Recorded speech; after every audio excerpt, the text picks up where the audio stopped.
क्या आप लोगों को ये लगता है कि एक इलेक्ट्रिक व्हीकल की मोटर जितनी ज़्यादा पावरफुल होगी उतनी ही ज़्यादा उस गाड़ी की टॉप स्पीड होगी? अगर आप लोगों का जवाब हाँ है तो आप गलत हो। ओला S1 एयर के अंदर 6 किलोवाट की मोटर आती है और उस गाड़ी की top speed 90 kilometre per hour है। और एथर 450S के अंदर 5.4 किलोवाट की मोटर आती है और उस गाड़ी की टॉप स्पीड भी 90 किलोमीटर पर आवर है। मोटर पावर कम होने के बावजूद भी एथर आपको वो सेम स्पीड ऑफर कर रहा है जो आपको ओला दे रहा है। इस बात से ये चीज़ तो साफ है कि सिर्फ मोटर की पावर बढ़ाने से परफॉर्मेंस नहीं बढ़ती, उसके बहुत सारे फैक्टर्स होते हैं। और एक बड़ा फैक्टर ये भी होता है कि व्हीकल के अंदर कौन सा मोटर का सेटअप दिया हुआ है। सो आज के इस वीडियो में हम बात करते हैं कि इलेक्ट्रिक स्कूटर के अंदर कितने तरह की मोटर्स आती हैं और उनके फ़ायदे और नुकसान क्या क्या हैं।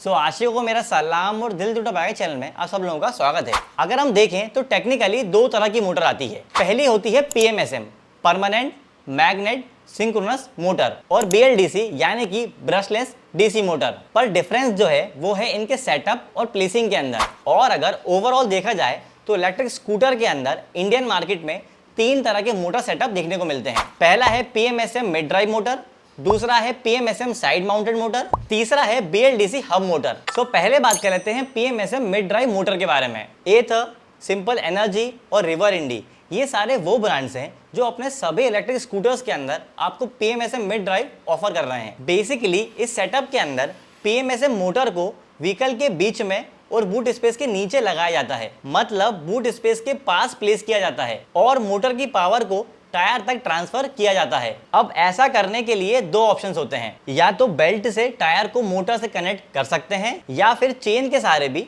टायर को मोटर से कनेक्ट किया जा सकता है। इलेक्ट्रिक स्कूटर्स के अंदर बेल्ट का यूज होता है, जबकि इलेक्ट्रिक बाइक के अंदर लगभग सारे ही ब्रांड्स चेन का यूज करते हैं। अब इस सेटअप के कुछ फायदे भी हैं और कुछ नुकसान भी है। अगर पॉजिटिव चीजों की बात करें तो PMSM मिड ड्राइव मोटर का काम है ज्यादा परफॉर्मेंस डिलीवर करना, और इसी वजह से परफॉर्मेंस ओरिएंटेड व्हीकल्स के अंदर ब्रांड्स इसे यूज करते हैं। ओला जैसा ब्रांड अपने फ्लैगशिप प्रोडक्ट ओला S1 Pro को PMSM मिड ड्राइव मोटर के साथ ही देता है, जबकि TVS ने अपने सबसे expensive electric scooter TVS X के अंदर भी सेम सेटअप यूज किया हुआ है। इसके अलावा मोटर की प्लेसिंग व्हीकल में ऊपर होने की वजह से इसके अंदर पानी या डस्ट जाने का खतरा कम होता है। अब यहाँ पे आप सोचेंगे कि इस मोटर के अंदर अगर सारी चीज़ें अच्छी हैं तो सारे ही ब्रांड्स यही मोटर का सेटअप क्यों यूज नहीं करते। इसे समझने के लिए अब बात कर लेते हैं हम इसके नेगेटिव पॉइंट्स की। क्योंकि इस सेटअप के अंदर टायर जो है वो मोटर से दूर है, तो मोटर की पावर को टायर तक पहुंचाने के लिए इसमें थोड़ा कॉम्प्लेक्स ट्रांसमिशन यूज किया जाता है, जिस वजह से इसकी मेंटेनेंस कॉस्ट बढ़ जाती है। इसके अलावा बेल्ट होने की वजह से इसके अंदर नॉइज भी सुनने को मिलती है, जिसका साउंड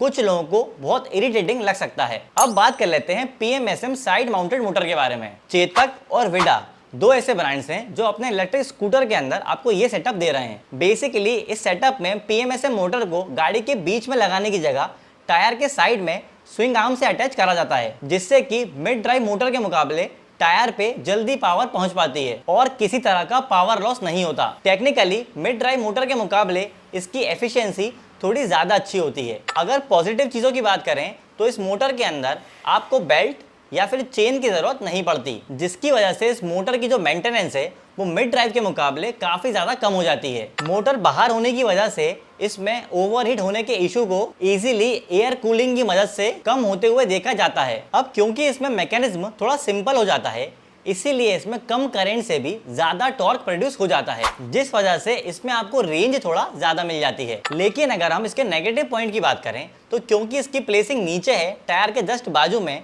तो मोटर का डैमेज होने का खतरा पानी और डस्ट की वजह से बढ़ जाता है। जहां मिड ड्राइव मोटर में मोटर की प्लेसिंग ऊपर होने की वजह से लाइफ ज्यादा होती है, वही साइड माउंटेड मोटर में लॉन्ग रन में आपको थोड़ी दिक्कत का सामना करना पड़ सकता है। और इसके अलावा क्योंकि इसके अंदर मोटर सीधा अलॉय से कनेक्ट होती है, इसी वजह से इसे रफ यूज करने पे रिम के टूटने के चांसेस बढ़ जाते हैं। अब बात कर लेते हैं इंडिया में सबसे ज्यादा यूज होने वाले BLDC हब मोटर के बारे में। इंडिया में टॉप 10 सबसे ज्यादा इलेक्ट्रिक स्कूटर बेचने वाले ब्रांड्स में से आधे से ज्यादा ब्रांड्स कम से कम एक हब माउंटेड मोटर वाला इलेक्ट्रिक स्कूटर जरूर बेच रहे हैं। चाहे आप मार्केट लीडर ओला की बात करें जो अपने इलेक्ट्रिक स्कूटर S1 एयर और S1 X सीरीज के अंदर हब मोटर दे रहे हैं, या फिर TVS iQube की जो अपनी पूरी ही iQube सीरीज के अंदर हब मोटर दे रहे हैं। इसके अलावा hero electric, Okinawa, ampere, kinetic energy, bounce और प्योर ईवी, ये वो ब्रांड्स हैं जो अपने पूरे लाइनअप के अंदर ही आपको हब मोटर दे रहे हैं। BLDC हब मोटर के अंदर मोटर को टायर के अंदर ही सेट किया जाता है, जिस वजह से इसके अंदर किसी भी तरह के ट्रांसमिशन की जरूरत नहीं पड़ती है। बेसिकली इस मोटर के यूज केस की सारी डिटेल्स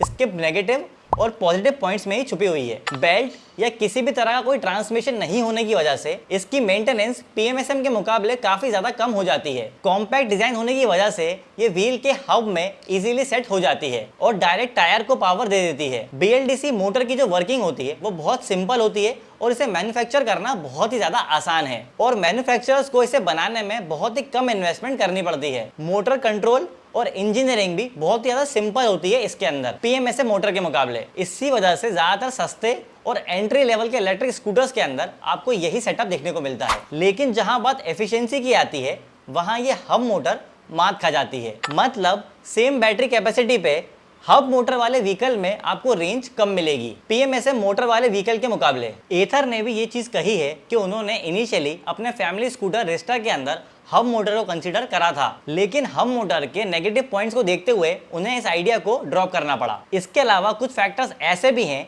जिसकी वजह से इसकी परफॉर्मेंस और ड्यूरेबिलिटी पे सवाल खड़े हो जाते हैं। जैसे अगर आप एक हब मोटर वाला इलेक्ट्रिक स्कूटर लेते हैं तो पीछे वाले व्हील में हब मोटर होने की वजह से अनस्प्रंग मास की वजह से रियर व्हील का वेट 3 से 4 गुना बढ़ जाता है, जिसकी वजह से सस्पेंशन ट्यूनिंग का खर्चा बढ़ जाता है और व्हीकल की हैंडलिंग में भी काफी दिक्कत आती है। इसके अलावा मोटर की स्टेटर वाइंडिंग अंदर होने की वजह से ओवरहीट होने के केस में इसे ठंडा होने में ज्यादा टाइम लगता है। ये भी एक वजह है कि हब मोटर वाले व्हीकल में परफॉर्मेंस को और ज्यादा कम किया जाता है ताकि मोटर जल्दी गर्म ना हो। इसके अलावा अगर आपने कभी मिड ड्राइव वाला इलेक्ट्रिक स्कूटर चलाया हो तो उसके बाद हब मोटर वाले व्हीकल को चलाते हुए आपको ये फील होगा कि उसके ऊपर पीछे से कोई धक्का मार रहा है, जिसकी वजह है रियर टायर के ऊपर एक्स्ट्रा वेट, जो कि इसकी सेंटर ऑफ ग्रेविटी पीछे शिफ्ट कर देता है। और यही वजह है कि कभी कभी सिंपल सा यू टर्न लेने पे भी आपको दिक्कत महसूस हो सकती है। अब चलते हैं दिल टूटा बाइकर के कंक्लूजन की तरफ। देखो, हब मोटर की परफॉर्मेंस को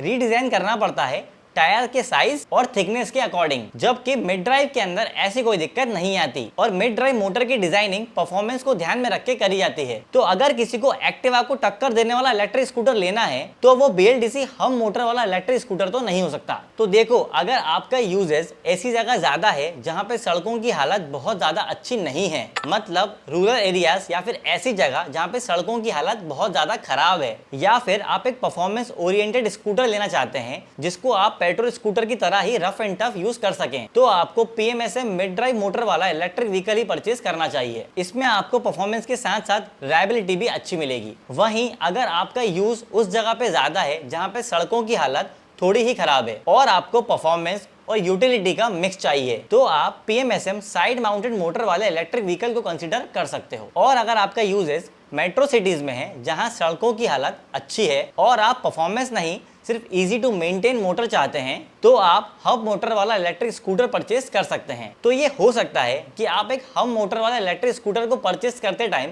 कुछ पैसा सेव कर लें, पर लॉन्ग रन में हब मोटर वाले इलेक्ट्रिक व्हीकल के बहुत ज्यादा नुकसान है फायदे के मुकाबले। तो ये तो थे मोटर के सेटअप के बारे में सारी डिटेल्स। अगर आपका कोई डाउट है तो वो कमेंट करके पूछ सकते हैं।